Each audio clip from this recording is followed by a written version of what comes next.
Okay, this is our last lesson in chapter 6. Okay, so quick little review here because it's going to help us as we get into this last lesson. So what happens when we have two fractions that are equal to each other like this? So you can solve this a bunch of different ways, but I would tell you the smartest way is to solve this like a proportion. So we have this 17 over 24, and we have this x over 85. And I know a lot of times in elementary school or middle school, they tell you to use this butterfly method. This works if you have a fraction equals a fraction. We can do this if we have this. If we've got other things going on over here, if this was plus 5 or something else, we can't do that. It has to literally be a fraction equals a fraction. So what this looks like then is we have 24x equals 17 times 8.5. Okay. Now, at this point, I know y'all are smart enough to be able to plug this all into your calculator. So what I have here is 17 times 8.5, and then I'm going to divide this by 24. I'm going to just make one big long sentence. 17 times 8.5 divided by 24. And what I get as an answer is 6.02. So this tells me that my x value is 6.02. Now, this is awful math to put a decimal in a fraction. We don't ever do this, but because you're getting into higher level math, you're going to see this often. It's just like when we leave a square root in the denominator. Okay, so don't freak out because you've always been told you cannot mix decimals and fractions, and you're going to see that. We're going to do that. Okay, now with this next one, this looks yucky, right? So I've got something and something, and all of this is multiplied together. And what I would tell you is just make this one long calculator sentence. So if this is squared, what this means is that technically, to get rid of this, I'm going to take the square root of both sides, which means I'm going to take the square root of the whole thing. So I am actually going to plug this into my calculator as one long sentence. So here's how this looks. I'm going to say the square root of 11 squared, and don't do any math. You're going to get your calculator on these sections, so don't, if you know this is 121, that's great, but I would tell you just plug it in so you don't make a dumb mistake. So plus 12 squared minus 2 times 11 times 12 times 0.321. So it's all as one long thing. Now, you can do this exactly the same way with parentheses, but remember the parentheses are just separating your numbers, and really because we're saying all these numbers are multiplied together, and so that's what I have here. Everything is multiplied together. Okay? And when I hit enter, I get this value that x equals 13.4. Okay? Now, this one's a little bit different, right? Because my x value is over here. So we have a couple things going on.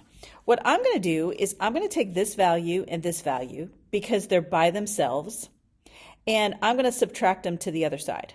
So I have 5.9 squared minus 7 squared minus 4 squared, and on this side I have 2 times 7 times 4 times x. Okay, so, oh, this is negative. Yay. Don't do what I just did. Don't forget that negative. Okay, I'm going to do the same thing. I'm going to solve this side of my equation. So I have 5.9 squared minus 7 squared minus 4 squared, and this is going to give me this value, right? So I have this value of negative 30.19. Now, I can do the same thing over here, and I can say negative 2 times 7 times 4, and this is going to give me negative 56x. Okay, then I take my value here, and I'm just going to go up and capture it, and I'm going to divide it by negative 56, and what I get is that x equals 0.539. All right, now we're going to do this a little bit different in your calculator, because there's really not, when you're using your calculator, there's really not a reason to have to break it down like I did right here. What we're going to do is we're going to create this as one long sentence. So if you think about what we did, we moved over these independent numbers and we're subtracting everything. And since all of this is multiplied by the x, we know we have to divide. And that's what we did here. So we calculated this, we got this value of negative 56, and then we just divided by negative 56, and we divided it by negative 56, and this is where this number came from, right? But watch what happens. if I already know, when we see something in this format, I already know I'm going to have to divide because I have an x here with all of this stuff multiplied together. So I'm going to create a fraction, and from my fraction, I'm going to say 5.9 squared minus 7 squared minus 4 squared. Okay, so this is what my numerator is. And then I have to divide this by everything else that's connected to the x. This is connected to the x. So I have to start with a -2 times 7 times 4. Now watch what happens. I get this value of 0.539, which is the same thing that we did when we did this. So I'm showing you this as a strategy for what's to come. And this is okay if you're using your calculator for this. Okay? All right, strategy of what's to come. So let's flip it over with the lesson now. So everything that we've done, this whole unit, this whole semester has been about creating reference triangles that are right triangles. But what happens right here when that triangle is not a right triangle? So we have two things that we're going to do. We have two laws. We have something called the law of sines, and we have something called the law of cosines. And so we use the law of sines when you're given two angles or an angle-side pair. And I'll talk about what that looks like. Okay, so what happens is here I have an angle and an angle. I have two angles. I also have an angle-side pair. So here's what this means. This is my angle A, and across from my angle A is my 14, and 14 is going to be my little a. So if I have big A, this is little a. Big B, this is little b. Big C, this is little c. So this gives me an angle-side pair. Now, when I have law of cosines, I have very special formula that I'm going to use, and this is what it looks like. It says if you have side A and you have angle A, we create this ratio.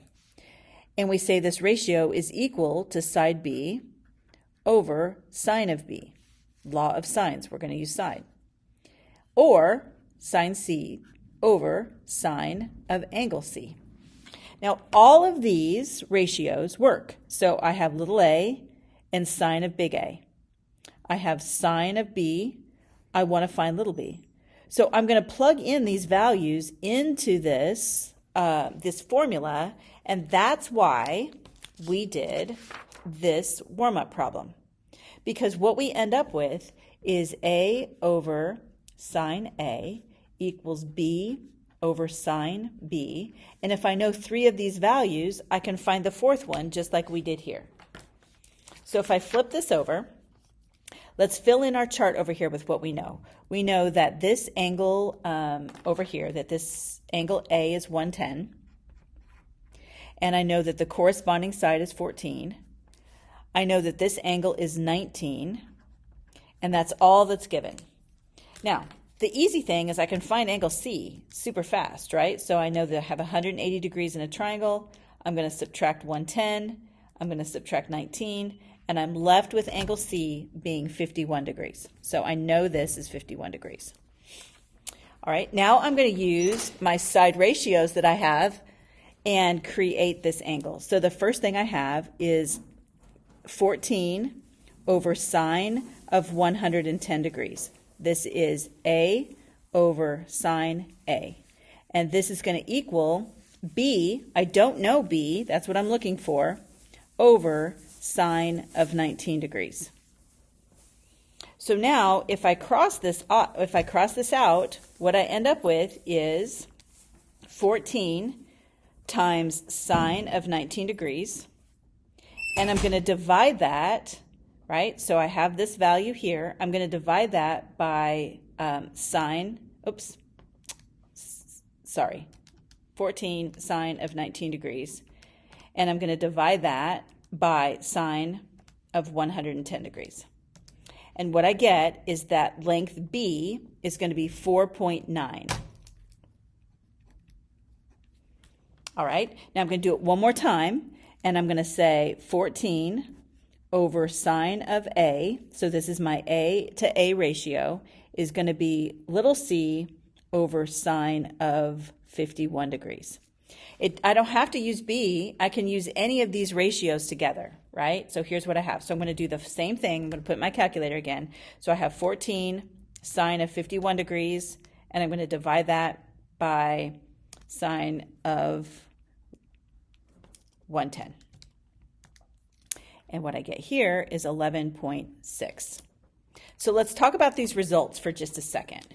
So if you remember, and this doesn't change, when we went back and we were doing 30, 60, 90 triangles, we said our smallest angle, which is 30, has the smallest side, which is 1. I would always go back and check this. So here's my smallest angle. If I look, it's my smallest side. This is my biggest angle. If I look, it's my biggest side. So just from a common sense standpoint, this looks like it checks out. Okay. So now let's go down here and look at this one. So I have two sides and an angle, right? Doesn't work. Remember, my rule up here is I have to have two angles and an angle side pair. So how is law of cosines different? Law of cosines is different because I'm going to use this if I have two sides, or if I know I have a side angle pair. All right, so with my law of cosines is a little bit funky. So I'm going to write it down and then we're going to talk about it. So the formula is a squared equals b squared plus c squared. That's looking pretty familiar, right? Minus 2bc cosine of big A. All right, so let's talk about this formula. I have A, B, and C, all three of my sides. This is a little c. Now, the way this works is negative 2 times BC. They're the two sides that I have on this side of the equation. And it's always times cosine of the angle that's your side here. So look what I can do. If I make this b squared, then on this side, my other two angles are a squared plus c squared minus, remember these, so 2ac cosine big B. This is little b, big B's on this side. And then the third one here is going to be a squared plus b squared minus 2ab cosine big C. Now, you do not need to memorize all of these. This is a pattern. Don't try to memorize three different equations. Just look at the pattern and memorize the pattern. That's what you need for law of cosines. You just memorize the pattern. So let's go down here and see what we have. We have this angle N is going to be 25 degrees. That's all I know. And I have two sides. This is my little n, this is my p, and this is my little m. Remember, it's opposite side. So my m is going to be 8, and my p is going to be 11. So what I want to find first is I want to find this angle of, this side length of n. So I'm going to use my law of cosines. So if I know this angle, then I can find the side. So remember up here I said side angle pair. I need to find the side that goes with this angle. This is my side angle pair. So I really don't know both of these. What I know here is that because this is the opposite one, that's what I have to find. So here's what it looks like. I'm going to have n squared equals, let me just write this first, m squared plus p squared minus 2, remember the two sides on this side, mp cosine big N. All right, so when I plug in what I have here, I have n squared, and that's going to be 8 squared plus 11 squared minus 2 times 8 times 11 times cosine of 25 degrees. That's my big N. Now, if you remember over here, we said we're going to put this in as one big, long calculator sentence, right? So I know right away if I want n, if I want just n, I'm going to take the square root of both sides. I'm going to plug this whole guy into my calculator right here. So here's what I have. I have the square root of 8 squared plus 11 squared minus 2 times 8 times 11 times cosine 25 degrees. All right, so I'm typing in exactly the way I wrote it. And what I get is that side n is 5 units long. It's 5.048, so we're going to leave that at 5. All right. So now we're going to do this one more time, and this is a little bit harder, right? So now I've got all of my sides, but I need an angle. So I'm going to plug this all in. Let's just go ahead and calculate angle P first. So if I want angle P over here, look at my formula. If I want angle P, then little p is what goes over here. So I have 11 squared equals 8 squared plus 5 squared minus 2 times 8 times 5. And this shouldn't be difficult because they're the sides on this side, right? Cosine of big P. That's what I don't know. Okay, well, guess what? It's like this, right? So what I know is I can move these over and then divide. So I'm going to put that all in as a fraction. So what I have here, create my fraction. I have 11 squared minus 8 squared minus 5 squared. And I'm going to divide this by negative 2 times 8 times 5. So what I get is on this side, I get negative 2 over 5 equals cosine of P. And if you remember, if we want the angle, we're going to use inverse cosine. And I'm going to go up here and capture this angle of negative 2/5. So what I get is that that angle is 113.6 degrees. Now, that doesn't look right. And the reason is because this looks like an acute angle, right? Actually, it is an acute angle. It doesn't look like this angle is 113 degrees. So I'm going to do this one more time, and I'm going to calculate big M, and I'm going to see if when I add all of these up, it's 180, and we're just going to disregard what the diagram looks like. Okay? So I'll do this one more time. This time, if I'm solving for M, I'm going to say 8 squared equals 5 squared plus 11 squared minus 2 times 5 times 11, and what I'm looking for is cosine of big M. Okay, so plug this in. I'm going to create one fraction, and I have 8 squared minus 5 squared minus 11 squared, and I'm going to divide this by negative 2 times 5 times 11. So I have this fraction, 41 over 55. So I'm going to do inverse cosine, go capture this fraction, and what I get is 41.8. So let's add these up. So I have 41.8 plus 25 plus 113.6. And I get 180.4. So super close. But you have to remember there's always rounding in all of this, even if I go up here and I look at my angle here, 113. So yep, that equals 180. So what that tells us is don't look at the diagram. So I'm going to come back over here and I'm going to see if this makes sense. So my smallest side is 5, my smallest angle is 25. Biggest side's 11, biggest angle is 113. This is in the middle. So it all checks out. Looks good. All right. Let me practice one more with you, and then I'm going to pause the video and have you do the last one on your own. All right, so first thing is I'm going to write down what I know. So I know that this angle is 50 degrees. This is my little d. This is my little f. It's a cross, so I know f is going to be 9.5. This is my little e. It's across from my big E, and it's going to be 12.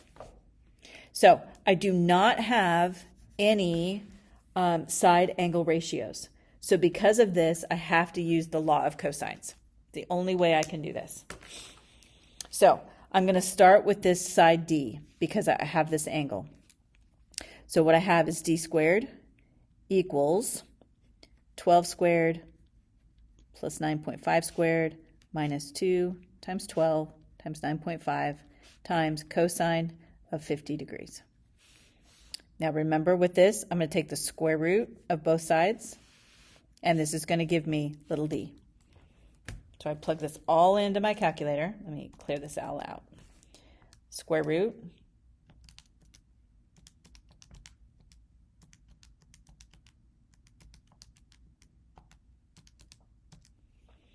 and what I get is a side length here of 9.4. All right, and now I can use either one. I'm just going to find big E next. So I have to start with little e because big E is what my cosine is. So I have 12 squared, and that's going to be 9.4 squared plus 9.5 squared minus 2. And I'm looking for cosine of big E. Okay, so I create my ratio, and I have 12 squared, 9.4 minus 9.5. And in my denominator, I have negative 2 times 9.4 times 9.5. So this gives me this number here. So to find the angle, so here's what I have. Cosine E equals 0.1938.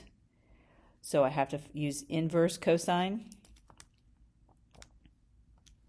that same number, and that gives me an angle of 78.8 degrees. So far looks good, right? It's bigger, 12 is bigger than 9. The angle's bigger. All right, so one more. I'm going to start with F because I need angle F.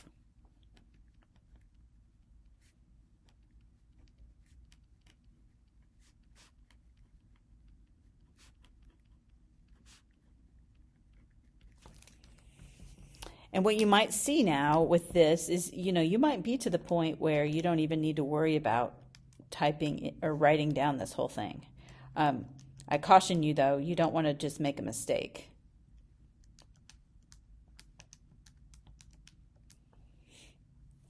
All right, so what I have over here is cosine of F.